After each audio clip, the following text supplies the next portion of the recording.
All right, another question. I'm sure that this is a live question. What have you done with the economy?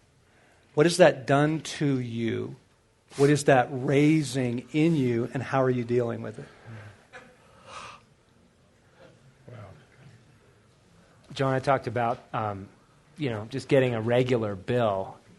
It's just, I get the same bill every month. And just that panic that came, right. Realizing it wasn't so much related to the economy, it was to this deeper trauma. Right. But I think that as I'm watching it, I'm realizing, I guess that the season of my life, I'm realizing it's really important to embrace that I'm in this young initiation season and not try to be an older man than I am, because that's what the world wants me to do. And so just being honest with, wow, I was terrified with that. And then just being honest with, I'm not really sure, but I'm asking a lot of questions. There was a time where, the temptation is you have it together. Don't ask questions. And a guy who's capable in his 30s, the world's just going to cheer you on. The church, a ministry will cheer you on. Just do more, do more. Right. But I think for me in this season, God's just really saying, be a young man and ask a lot of questions because you need to cultivate that character. And this is my first pass at this kind of economic experience. And so I just realized, boy, I'm just kind of holding back saying, I have a lot to learn in this. I need to ride out this season and just tune in. Yeah. That's good. The humility of it. I think of two things. I think of wisdom, which kind of goes along with what Morgan was saying, but the other thing that I have to really, and this is a hard thing, is don't give way to fear. Because fear can really motivate you to do some wild and crazy things that defy wisdom and defy your faith. And I've gone through a couple of these, and I'm not actively in business now. That turned out to be a good thing, but having gone through a couple of these things, I heard today, don't waste your pain. I want to know what God's got in this for me, for my faith. Yes. How I can let go of those things that I so desperately try to hold on. And I just don't want to live life desperately. I want to live away from that. And I think most of that is motivated by that fear. Yeah. So I don't want to give way to fear. Yeah, that's huge. Doing all right there, buddy? Yeah, I'm okay.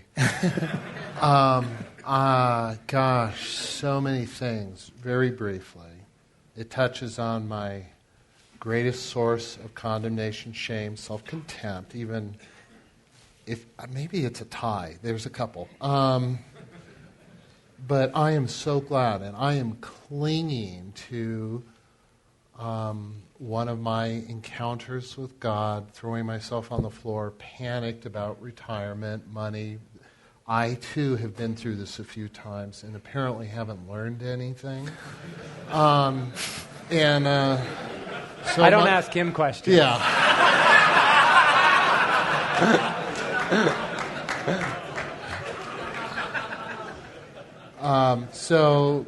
I think it was a year ago in August. It might have been sooner.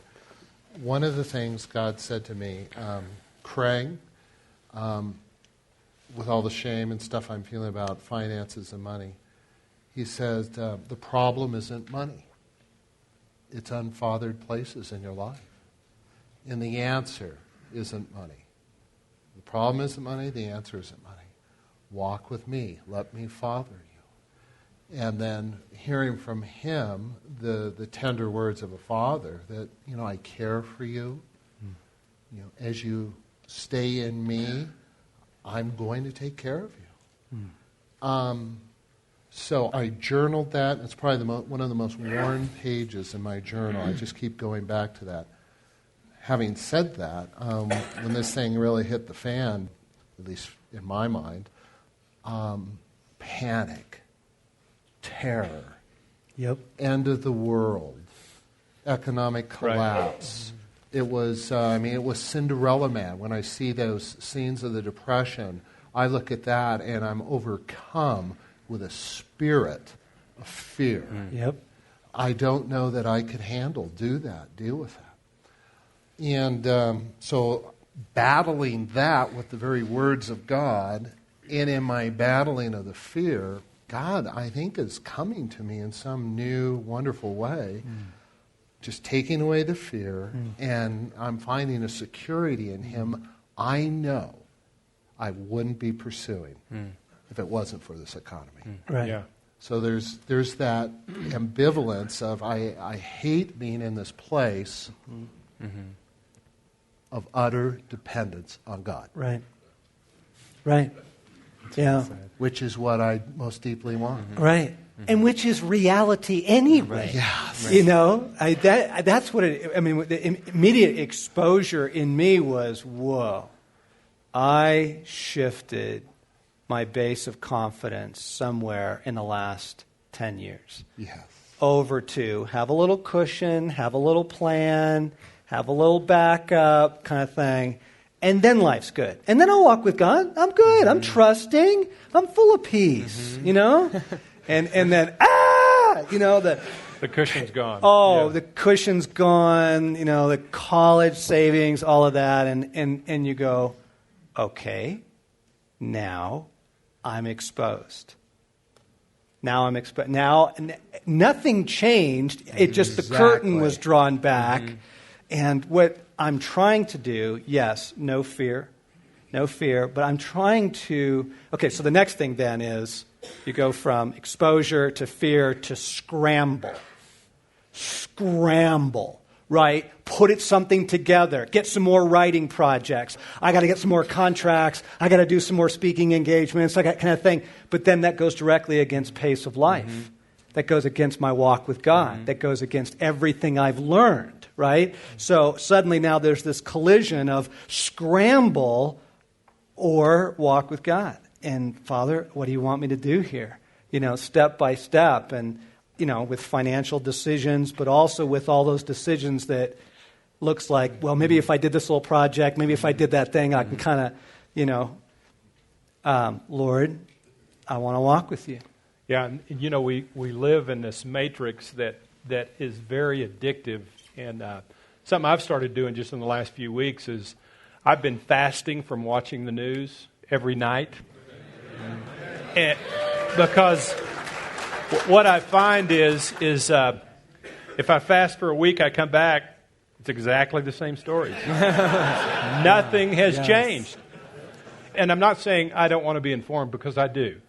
But there's a point to where the matrix will just lure you, and it's so addictive. And it almost becomes idolatry. Oh, and the spirit of the age, getting sucked into all of that. Right. It's horrible. All right. Go ahead. Craig, as you were saying, just that opportunity to be father, I think one thing I'd add is seizing the opportunity. As you were sharing, John, I'm just thinking back at how's it specifically hit me.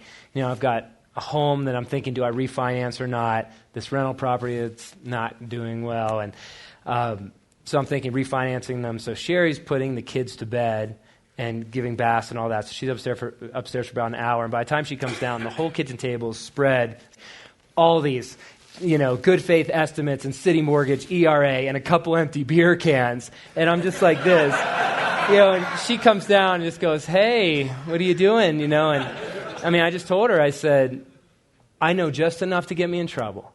Where is the guy to say, oh, yeah, don't go with the 15-year, go with the 30-year, and here's why, put this towards this, that. And I said, I know enough, but, man, I'm just still shooting at targets. And I just felt so unarmed and inadequate. And by the grace of God, she intervened, and just said, she reminded me, you know the men, ask them. And then the next day we did a podcast, and Bart was there, and I said, Bart, 15-year, 30-year, this property, what would you do? And help point the way, but to seize the opportunity, because it was ripe, and it was a fatherless place. That was the issue. It wasn't my mortgage. It was fatherlessness. Exactly. Yeah.